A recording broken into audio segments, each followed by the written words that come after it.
Good morning, members of the media, all of Tobago, those viewing, those listening as well on the radio. I want to welcome you today to this press briefing hosted by the Office of the Minority Leader and by the Minority Leader himself. We thank you for tuning in. We thank you for taking the time to really sit with us as we discuss some pertinent matters that are affecting Tobago and Tobagonians. Today we have a number of issues to ventilate. However, we're going to be specifying and targeting just a few, and we'll leave the floor open afterwards for the media and members of the media to ask the necessary questions as you see fit. Today we have the minority councillor who is present but not with us on set. However, she is right offset lending her support in a number of ways. And so we want to take the opportunity to recognize her as well this morning. At this time, I would like to hand the microphone over to the Minority Leader, Assemblyman Kelvon Morris, as he presents to you that mandate that we have been committed to hold this administration accountable and to ventilate the necessary issues to make the public aware of what is taking place on the island. So good morning. Let me thank you, Mr. David. Let me recognize Minority Councillor who is here with us, members of staff who continue to do yeoman work behind the scenes. And let me say good morning to you, my fellow Tobagonians, Trinidad and Tobago, the national community, both logged on online and would view this at some point. Good morning all. So, this morning, it has been a while since we've spoken to you, since we've come to you as the Office of the Minority Leader, holding these press briefings. So we thought it fit as we close off October and we've ended the financial year that we come to you and have conversations important to the national community. Before I go into two matters in particular that I believe is of important public concern at this time, I just want to prelude this discussion by, responding to some criticisms in this space, in terms of the conduct of the minority, because, oftentimes it is important to acknowledge criticism. It is important to acknowledge feedback, and I welcome all feedback, positive, negative, and I myself, in my silent time, do my own introspection as to how I can better represent you, the people of Tobago. Oftentimes, you hear the criticism as, but you all are only speaking to the things that seem to be bad. You all are not speaking to the positive things. And my response to those kind of criticism is that we do support the good things. In fact, I've always said, whatever is good for Tobago, we will give full support. And you would see, I'm sure you have seen me and Minority Councillor interacting with our colleagues. We've been very present at events that we believe are beneficial to the people of Tobago. We support a number of the initiatives, some openly and some we treat with, giving our colleagues verbal support, sometimes even WhatsApp messages, congratulating them on some of their initiatives. And one of those such initiatives, I've openly told the Secretary of Agriculture, I am impressed with her vigor and her verb to really get the agricultural sector going. And we have seen a number of initiatives. You're now seeing World Food Day, where we are back out from the COVID experience. And I wish all those persons who are, plying the trade at the World Food Day, who have booths and all that, we wish them great success. And that is an initiative that we believe is very important. Of course, you would have seen me. Don't know, for many of you who would have logged on to the live, I was up at the Lure Estate, where the Division of Agriculture again had an experience, had a cocoa experience where they are trying to rehabilitate you know, the cocoa plantation up there. And of course, they asked me to participate in the cooking competition. And I had to pull out my chef hat. And for those of you, there was a competition.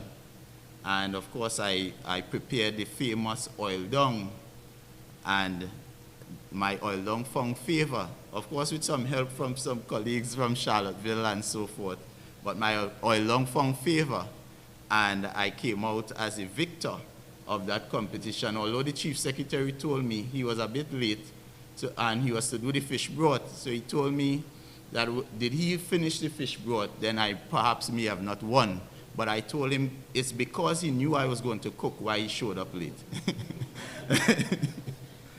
No, but you know, we are all young in this, many of us very new, and you know, we would continue to make mistakes. I, for one, have made mistakes, and the thing about mistakes is one owning up to your mistakes, recognizing when you have erred, and understanding it is an opportunity for you to grow. There's nothing wrong in saying, perhaps I didn't do it as good as I should.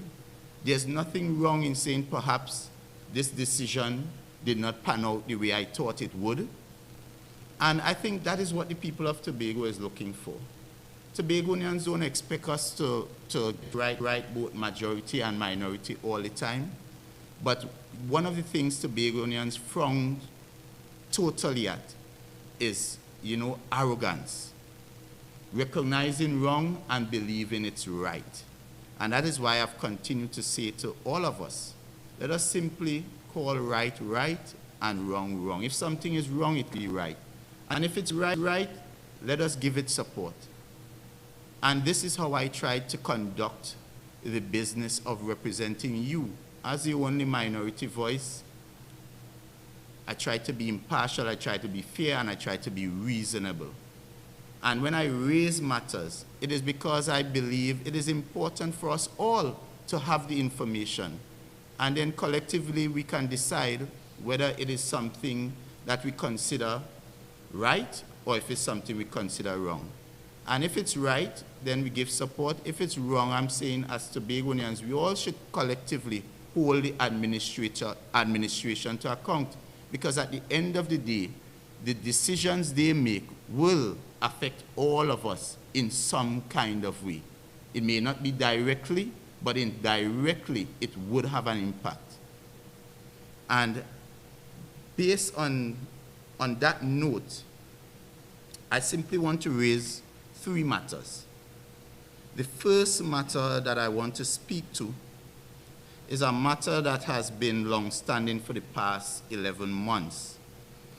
And you would recall that the TRHA, which is the Tobago Regional Health Authority, this body, corporate, has been operating unlawfully for the past 11 months, which is contrary to the Regional Health Authority Act, Chapter 2905, Section 4, Subsection 2, which states that each authority shall be managed by a board of directors.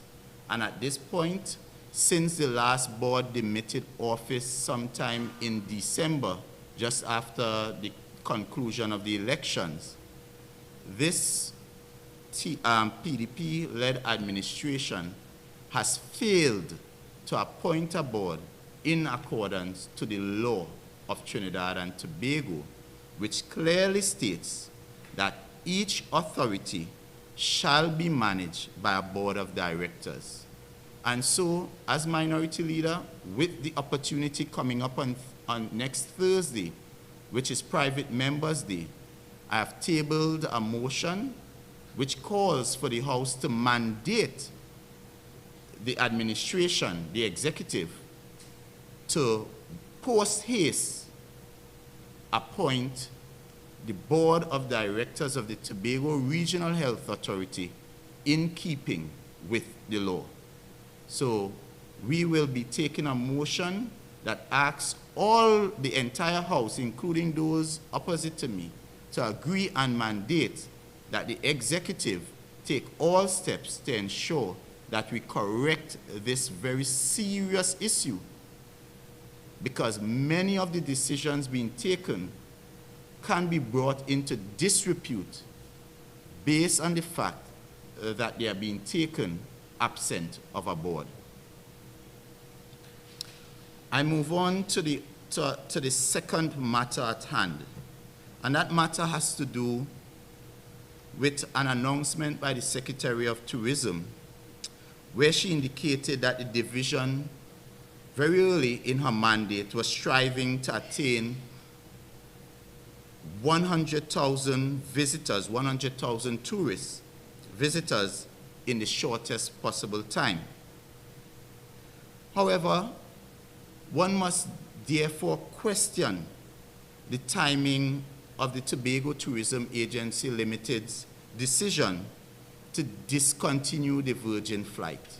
Because here it is, you have the Secretary aspiring to bring to Ireland over 100,000 visitors, but at the same time, you have the board, the agency responsible for marketing and product development of the island's tourism product, taking a decision to discontinue a flight that actually assists in bringing people to Ireland.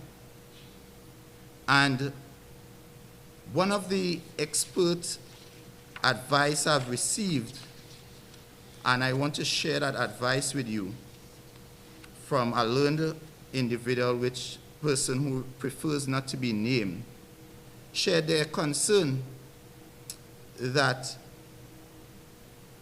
in a post-COVID environment where there's no marketing support in the UK, and there has not been any marketing support in the UK for many months, as was the norm before we faced the pandemic, we must ask the question whether there's a rep at this time, because what happens, and what I knew while I was on the board, is that the Tobago Tourism Agency will have someone on land in UK in your source markets that would be representing the destination. They are basically the technical person on ground that would treat with all the issues of the destination, ensuring that you're liaising with the tour operators, the airlines, and making sure that the island's affairs in terms of promoting Destination Tobago is done in the source market. My information is, at this time, there is no rep doing such functions in the UK market at this time, and I'm calling on the Secretary to confirm whether this is true, and if this information is true, that we currently do not have a rep in the UK, which is our main source market. I'm asking that this situation is remedied post haste. I'm also told that one of the challenges in discontinuing the Virgin flight at this time, and which is something we all should be concerned as Tobagonians, is the fact that it leaves only one operator, airline operator in the space, which is British Airlines. And you would recall British Airlines would have taken a decision to, British Airways. And British Airways would have taken a decision to reduce their flight schedule from 2 flights per week to 1 flight per week. So you have a situation where we have already had a reduction in airlift coming out of our main source market, and we have taken the decision to cancel the other airline that also assists in bringing people from our main source market. And what this means is that if, for some reason, British Airways decides to discontinue flights to Tobago at this time, come post-December, Tobago will have no airlift coming out of the United Kingdom, which is our main source market. And I want to emphasize the kind of numbers we get from the United Kingdom.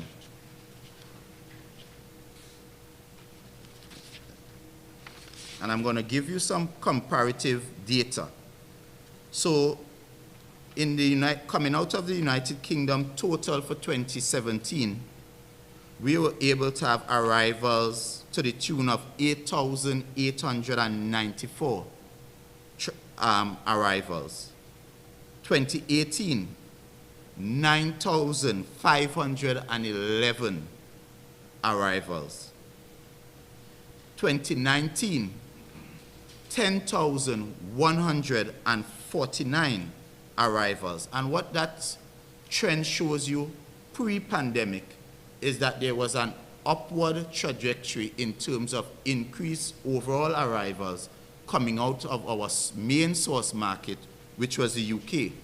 And I also want to provide, I think I have the information by airline as well, to show you that as much as there were challenges with Virgin, they too were trending up pre-pandemic. And the question has to be asked, what happened post-pandemic in terms of what happened post-2021 of December as to cause this drastic decline in our tourism numbers? And I'll give you some numbers again, and I'm also going to share this document with you all so that you'll be able to to put it into context.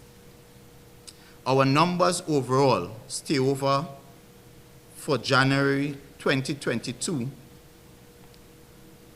was 368, February 757, March 542, April 423, May 585, June 599. And I want you to compare that to 2019, pre-pandemic.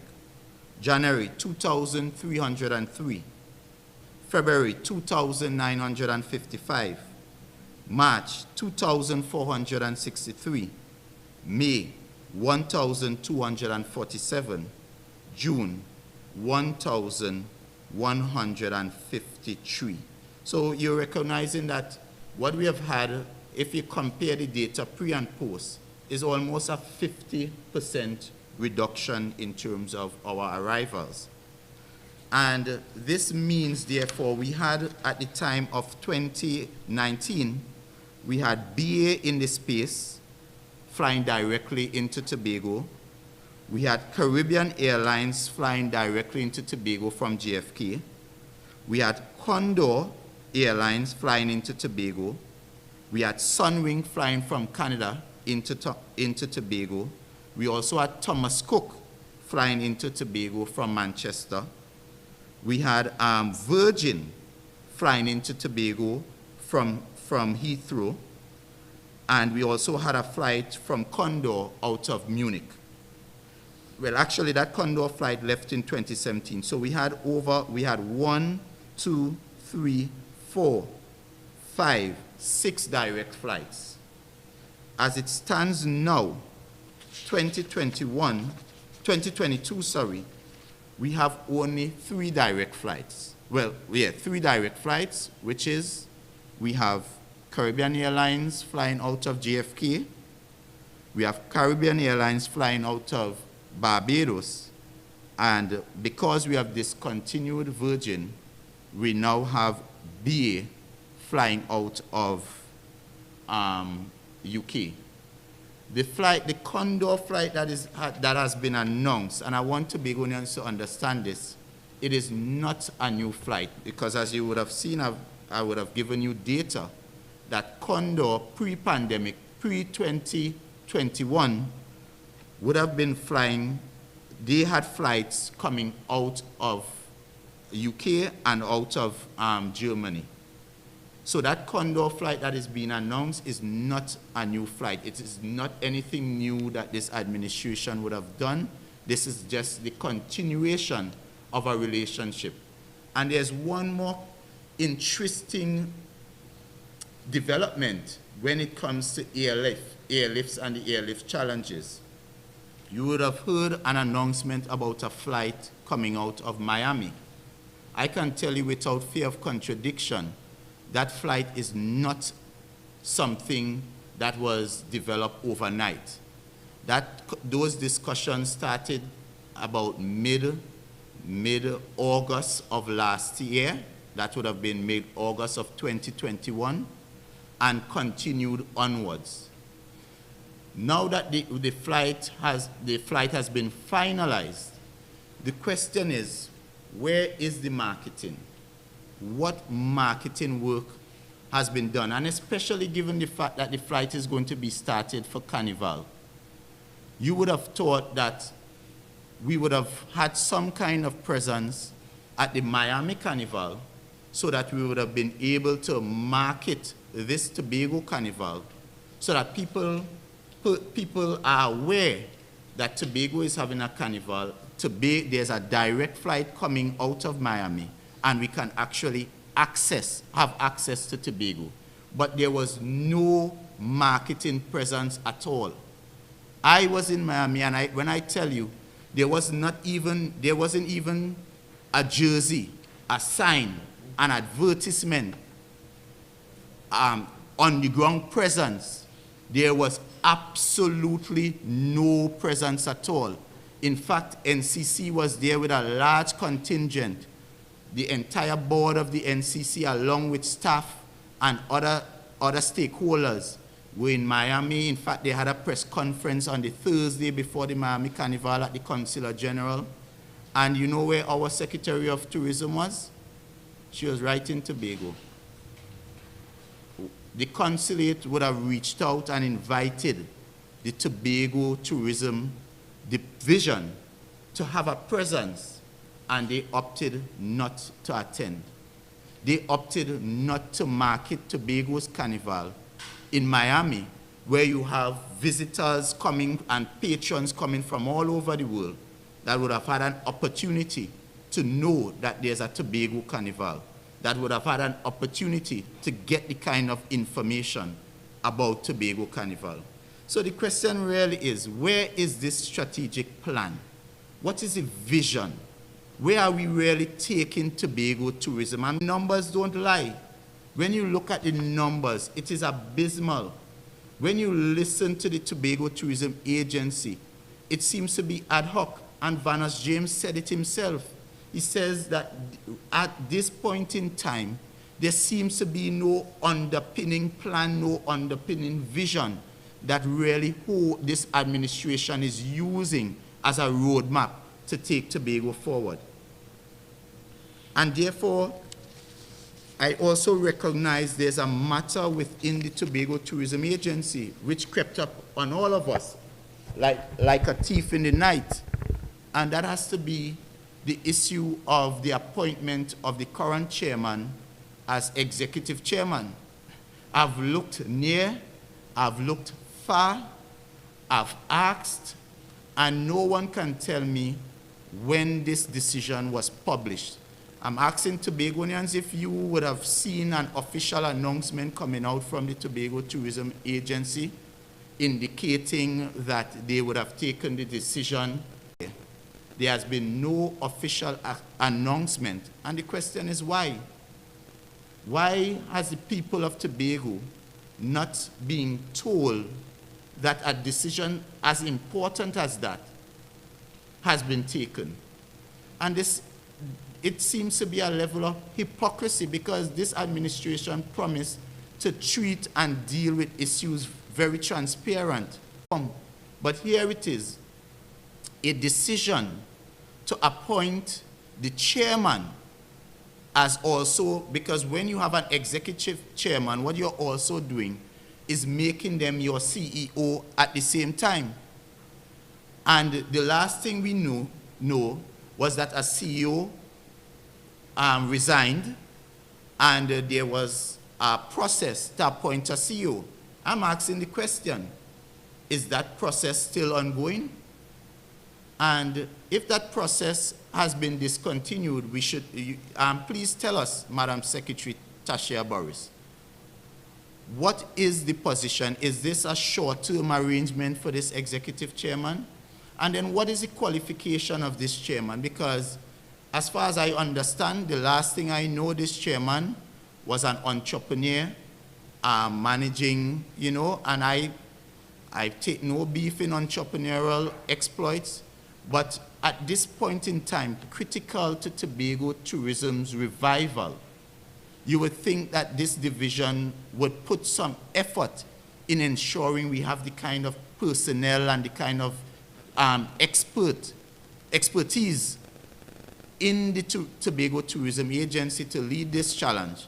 But here it is, we have someone with limited exposure, limited experience, carrying the burden of Tobago's tourism efforts at this time. The final matter I want to treat with, and this matter is one of great concern. This matter is one that speaks to the heart of transparency, accountability. It is connected to the ongoing discussions of Tobago contractors being sidelined. It is tied into the continued discussions of persons outside of Tobago being soul-selected, hand-picked, and it speaks to a level of nefarious behavior, a level of malfeasance, and a level of collusion. And you will recall, and I'm hoping that the Chief Secretary would pay attention to what I'm going to say, because the Chief Secretary has been the greatest advocate for transparency, and I applaud him. In fact, he has been prosecuting the matter of audits and raising the questions as to how persons would have, contracts would have been awarded in the past. And therefore, I'm hoping that he would give this matter the kind of attention I believe it deserves.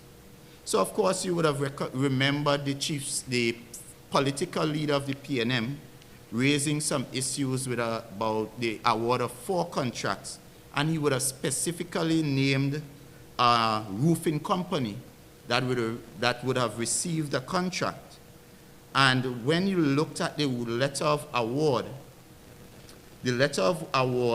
which was awarded to that roofing company, was dated 7th of September.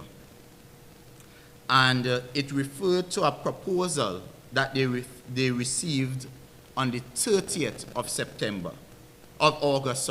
So they received the proposal on the 30th of August from this roofing company, and they would have evaluated, and a letter of award was given on the 7th.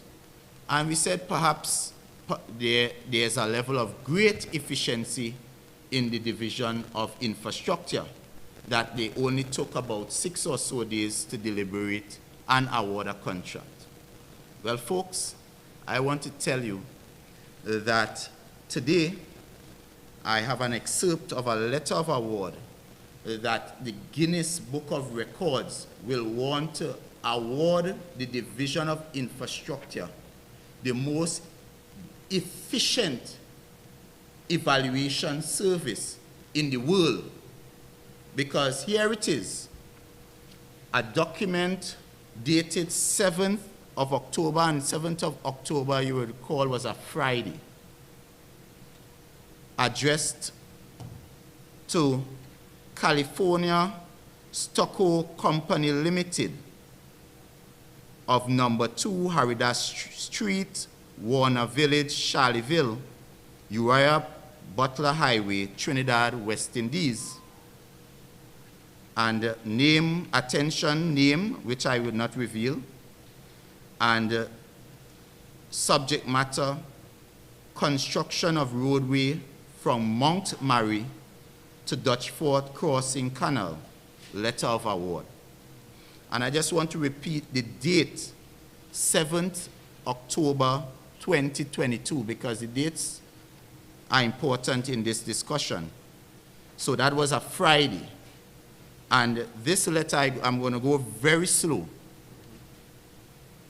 indicates and I read, "We refer to your proposal for captioned project submitted on," I'm going to go very slow with this date. So this letter is dated the 7th, which is Friday, and it speaks to a proposal received on the 6th of October. That's the Thursday.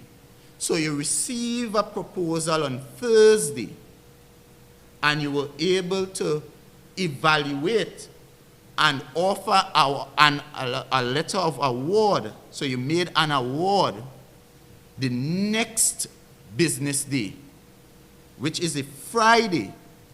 And you will recall this very same company was on the compound of Scarborough RC on Saturday, which was the 8th, clearing materials and clearing stuff ready to start road works.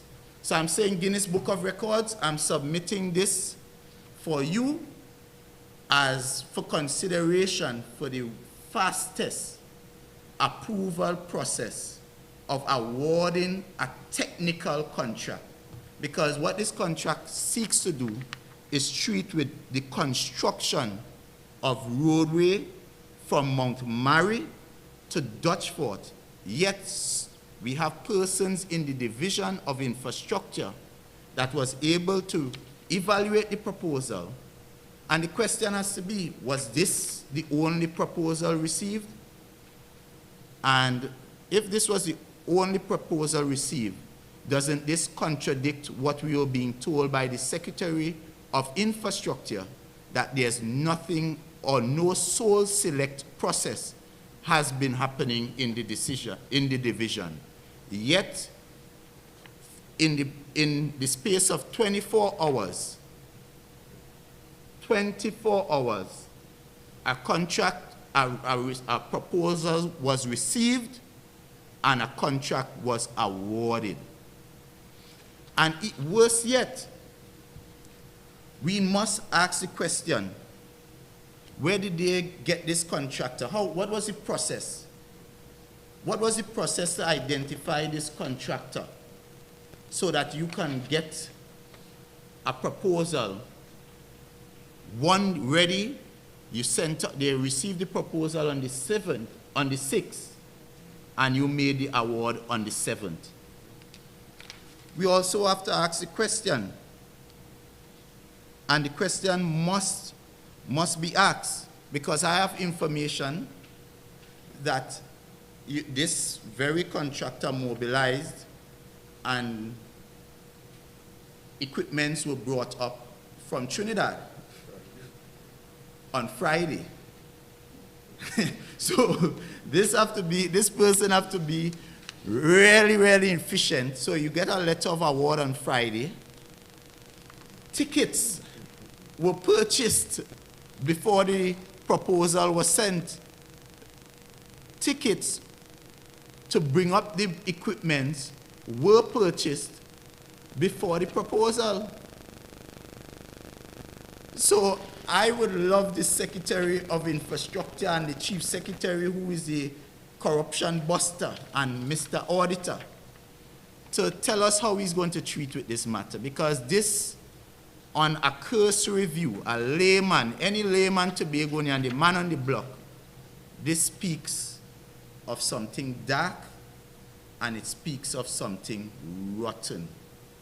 And that is why we have been persecuting this matter so vigorously. This is why we have been saying to Tobagonians from the get-go that something was amiss.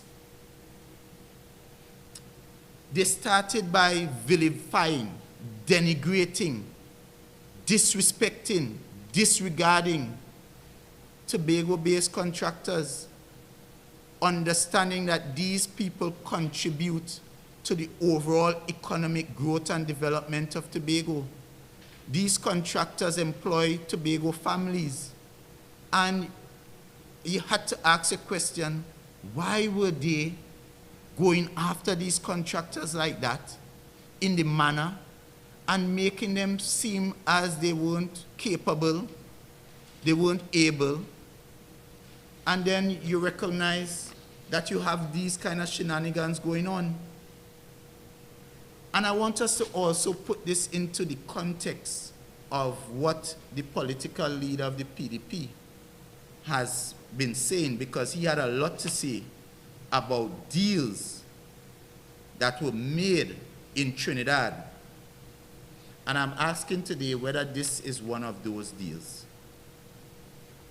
Whether this arrangement, which I would share with the media, I would share a copy with the media, and I would also post to my page, whether this arrangement that we are seeing, a contract, you get a proposal today, contract awarded.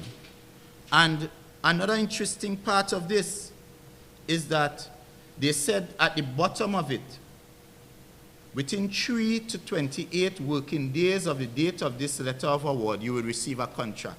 And this is significant because I want you to understand that the Chief Secretary has been saying they have been out engaging contractors based on a designed, build, finance arrangement.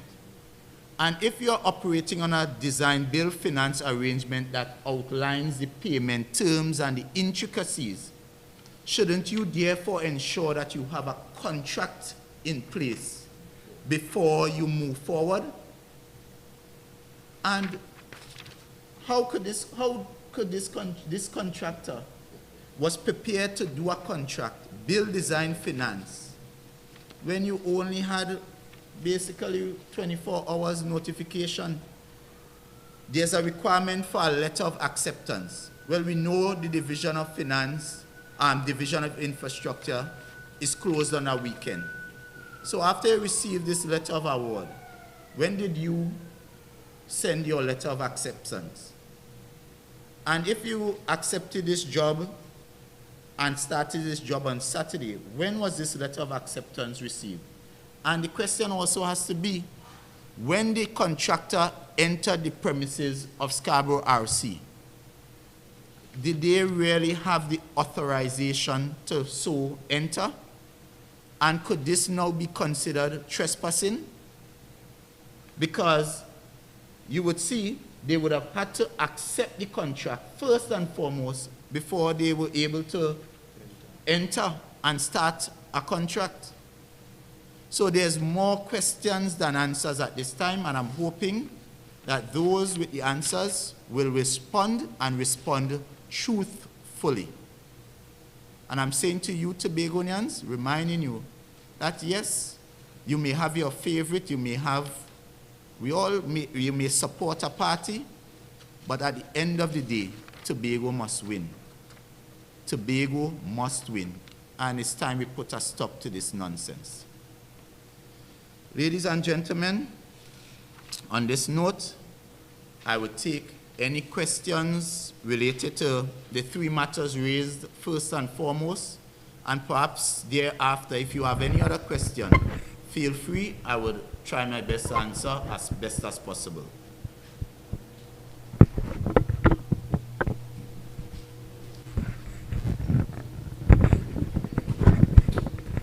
Mr. Morris, do you plan to make any contact at all with the Secretary of Infrastructure to discuss this issue? Have you made any contact with him at all? It is not my duty to have those kinds of conversations with the Secretary, but of course it is now out in the public domain, and I think he has a fiduciary duty to respond and explain, because on the face of it, this speaks to malfeasance, and I would hope that he can provide a plausible explanation as to what would have transpired. And I know he may want to come and indicate that this probably would have been the continuation of a process, but every process must be followed by the rules of the procurement legislation. And if you're treating with a matter, I want them to explain how they were able to get a response for this proposal and evaluate this in such a way that they could have had a letter of award within 24 hours. So it is not my duty Of course, if he does not know anything about it, he's free to do his investigations, but he must and should respond to the people of Tobago, who I'm sure will have some concerns as to this arrangement. Mr. Morris, just piggybacking off of what Corey asked, I know the Chief Secretary earlier this week mentioned that you reached out to have a meeting with regards to crime on the island. However, could you indicate whether he has arranged a day and the time, as I know he mentioned he was trying to make some time this week, and if you plan, when you all meet, to highlight these issues that you have raised today? Well, interestingly, I did reach out to the Chief Secretary because, as you would know, the village of Wim has been one of those areas that I would have seen an upsurge in gun violence and criminal activity over the past month or so. And it is out of that concern, you know, I felt compelled to reach out to the Chief Secretary for us to take a bipartisan approach to crime and see how best we can put our collective, you know, ideas together to ensure that we arrest this issue. Interestingly, and I must put this on record, is that the idea of a meeting happening was announced at the mandate Monday, prior to the Chief Secretary responding to my message. But I mean, at the end of the day, what is important is that we're going to have the meeting. I think we have agreed to tomorrow. We have yet to confirm the time, and I welcome, you know, the opportunity to share what some of the ideas we have as minority. We have said that it should be an all-of-government approach. Oftentimes when it comes to crime, we try to treat it in silos. So we have the security forces doing their thing. You have your social intervention officers doing their thing. And then we believe that the other arms of state have no role. But I believe crime is something that is the business of everybody and every organization of state and all NGOs as well. So it must be one that is an all-of-Tobago approach and an all-of-party approach. We cannot just sit down idly and say, well, we'll hope that, you know, this thing goes bad and then we come out and criticize and try to blame the administration. No, that is not my approach to crime in Tobago. It is that we all should take responsibility for what is happening and ensure that we come up with plausible ideas, plausible policies that would ensure that, one, we treat with young people getting opportunities, because that is one of the real issues plaguing Tobago at this time, and two, ensuring that we are able to provide the kind of resources and support that would ensure that those who are charged with the responsibility can effectively, you know, protect us, including our porous borders at this time. Oh, in terms of the points, well, I would share with him what I have, and this is the third issue I've raised. I had a commitment from the Chief Secretary that an audit would be done into education because there's some issues with the school repair program, and I'm hoping that he would live up to that commitment. And this is another issue that I would raise with him, I would share with him, and I hope that he too, as Chief Secretary, will take the necessary steps to ensure that a thorough investigation can be had that is independent, and we can get to the bottom of what would have transpired in this arrangement. Let's see.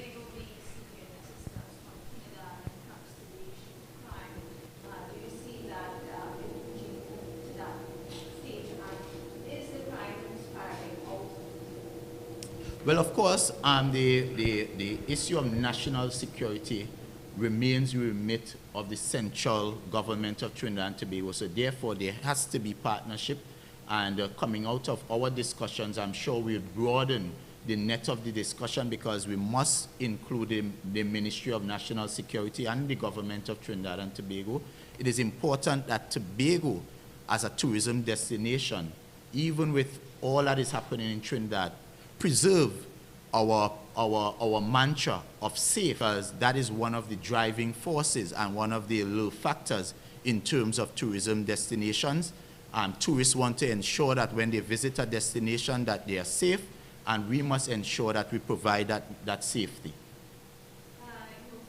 That the profile of the crimes are spanning like a wide range of different things. Like you have stabbing, you have shooting, you have murder, you have all sorts of things.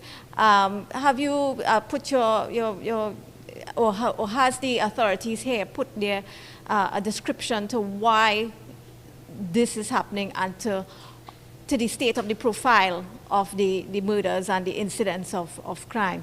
Have you worked with or communicated with the authorities to actually put a profile there and to say, well, okay, is the crime situation leaking from Trinidad and coming over to Tobago? Well, clearly, because you have highlighted its diverse issues and different types of criminal activity, we're recognizing that some is domestic, some is coming out of gang violence and that kind of thing. It means that that's why we're saying the approach has to be an all of government, all of Tobago approach, because it affects and includes and involves varying aspects of our social environment. And therefore, the discussions, I have not had the direct discussions with our head of police for Tobago, but I'm sure when we meet, those discussions will expand and involve all arms of security forces, all arms of the Tobago House of Assembly, and all arms of our various NGOs as well. So it will be a very broad conversation. It will have to have some analysis, both from the criminal statistical people, as well as our own, layman observations, because we need on-the-ground intelligence as well. And when you go into villages, you recognize some of the challenges, especially when it comes to issues of domestic abuse and that kind of thing. Those are best told by the people who live through it. So it will be an all of government, all of Tobago approach. Go back to the issue of the Trinidad contractor getting that job in from, I think it's Hoover, right? No, Charlottesville. California, yeah. Is there anything that can be done with regards to tidying up the system for awarding contracts? And that's a great point, great question. It means, therefore, that, and we must remember as well, there's the soon-to-be proclaimed Procurement Legislation Act, which has some specific requirements. In the past, I know that there was a draft procurement document via which the TRHA operated by. So although it wasn't approved and although it wasn't an official document, there was a draft procurement that basically guided how you treat with procurement in the Tobago House of Assembly. That document needs to now be brought to the Executive Council and reviewed, and that document should be approved. So that would allow for a seamless process across divisions and perhaps may help to mitigate against issues of this nature. And I want to say something as well. I don't want it to be construed that the narrative of this minority and the narrative of the PNM is that Trinidadians aren't entitled to opportunities in Tobago. What we are saying is that where there are opportunities that Tobagonians can do for themselves, they should at least be given, first preference, because these are the people that live here, have to supply here in terms of workers. When the workers earn a living, they go to the supermarket, they go to the bars, and this is how you grow the economy. But when you overlook and bypass the Tobagonians in such a way that affords them not even the opportunity, then what you're really doing is shrinking the economy. Because when you take over $300 million and in a real sense hand it back to Trinidad, then you're really disenfranchising the people of Tobago. You're really taking opportunities away and taking bread out of the mouths of Tobagonians. And if at the end of the day, the procurement legislation actually provides a platform for there to be localized procurement, meaning that you can say in a document that this the works to be done could be done or would be offered only to Tobagonians or only to people in the East. For instance, if you're doing school repairs, you have the authority to spread out the school repair program in such a way that you can say, well, the contractors in the western side will do the school repairs in the west, and the contractors on the eastern side will do the school repairs in the east. It allows for that because it understands that you will have to take some interventions, direct interventions, to treat with other social problems. And one of the problems we are dealing in Tobago right now is the question of unemployment. If you walk through the villages of Tobago, I was in Wim, and when that incident happened, the number of young people that were home, basically able to come out and look at what is going on because they're just not working, is amazing. And as area representative, I'm not in government, so I don't know where the opportunity is happening. You want to help, you're trying to help, but there just don't seem no way. And when we take these job opportunities, when we take these contracts and hand it outside, and these contractors bring workers from Trinidad, then you're really doing an injustice to Tobago and Tobagonians. You are doing an injustice to these young men and young women that are looking for opportunities. And this is why we are saying that this policy of this current administration to basically handpick contractors from outside of Tobago is very dangerous. I don't know if anyone else had any other questions. Okay. With respect to, I know that the administration on mandate Monday, Mr. Ian Pollard, in terms of settlements, would have called out corruption under the previous administration and changing in terms of grants, etc. What's your view in terms of, he quoted from an audit report. What's your view on that matter? Well, my view always is right must be right and wrong must be wrong. Wherever there's corruption, it must be treated with and treated with the full brunt of the law. And where there are people to account, they must be held to account. I always say, I am Tobago first. I am right first. Let us know for a fact, Kelvon's hands are clean. I've not been part of any administration before, and I continue to operate in a process where I believe we must be transparent and accountable. So if this administration find issues of corruption, they must also not just simply come and say to the people, well, it is P&M corruption. If you identify corruption in a department where you have public servants operating, then you treat with the department and the public servants. But to come and give the idea that some politician or so is directly involved in malfeasance I think, is kind of unethical and unfair.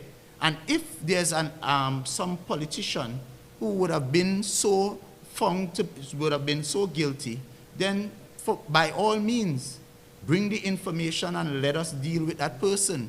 But it should not just be put in an arbitrary kind of way and to create bacchanal and confusion. I'm saying let us treat with right, let right be right and wrong wrong. So I have no issues with what was brought, but at the same time we must really identify and deal with the issues frontally. Also about the stage and the sea issue and the EMA sending out a word of caution to the TRHA. Well, one of the things I could speak to directly, because I remember while being on the board of ETEC, we had to do some coastal works at Magdalena to help to treat with the coastal erosion that was happening, and also some beautification works as well. And we had to engage an international firm, I think it was Smith Warner International, to come and do some studies for at least, I think they spent almost 6 months to a year evaluating the wave action and all of that, the current flow and all these things, as to create a design that would ensure that no further or undue harm will be done by these actions. So sometimes it may look as simple as just putting down boulders, and we may feel that, you know, it is no big deal. But when you affect the natural coastal flow in one area, it then causes a lot of destruction and environmental harm in other areas. And perhaps it is thought that some of the issues that Lambo Magdalena side is seeing would have been because of issues and actions taken previously in dealing with the port and all of that. And we are now seeing a secretary so arrogant, so bold-faced, so disrespectful, that even in the face of the lawful authority saying to you, at least there's a process, let us go through the process, let us give you the clearance, and you are saying, no, I don't care. We have a carnival to treat with, and by hook or crook, we putting down with stage. So I don't care about the law, and this is the same. It speaks, you have to put the dots together, people. I don't care about the law when it comes to the environment. We have a procurement issue here. Is it that I don't care about the law when it comes to procurement? Because this is the same division dealing with issues of breach of process. And I am concerned. I heard the Chief Secretary trying to make excuses, and I'm saying to Tobago, let us not destroy Tobago for a carnival. The carnival will come and go, but whatever we do here, we will have to live with. And is a carnival worth the destruction of Tobago? Yes, we must do what we have to do to have a good carnival. But if we don't have the stage out in the sea, would that stop the carnival? If we don't put down a road somewhere down Pigeon Point or Dutch Fort, would that stop the carnival? And I think a reasoned answer is no, the carnival would go on. So then why are we disguising our actions as emergency, as urgency? There's nothing urgent. It's constructive urgency. And I think it's dangerous. So, folks, do you all have any more questions?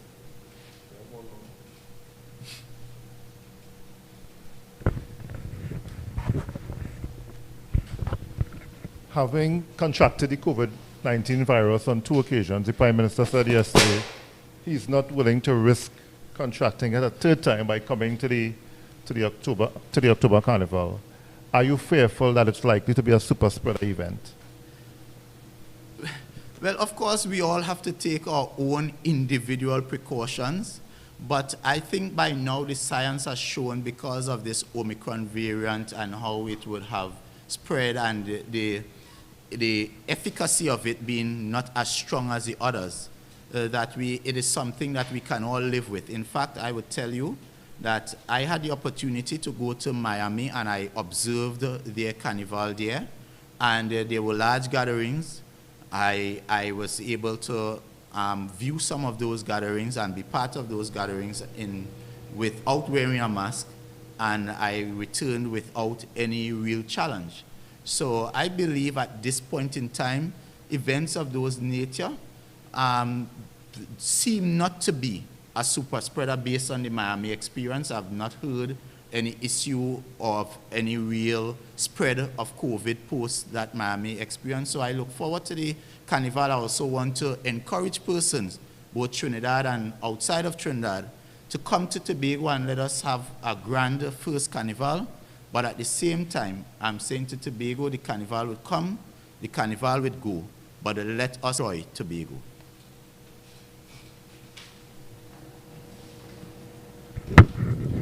So if there's no other questions, I would like to thank you, the members of the media, for being so patient with us and for staying the course.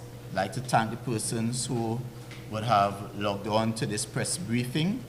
and I know the conversations would go far and wide, and I just want to continue to wish all of us, safety in this space, even as we go forward. I want to say to Tobagonians as well, as we go forward, I'm wishing everyone a safe and enjoyable first Carnival, Tobago Carnival. Let us go out and have a good time, support the events, and I want to wish you all God's blessing going forward. Thank you.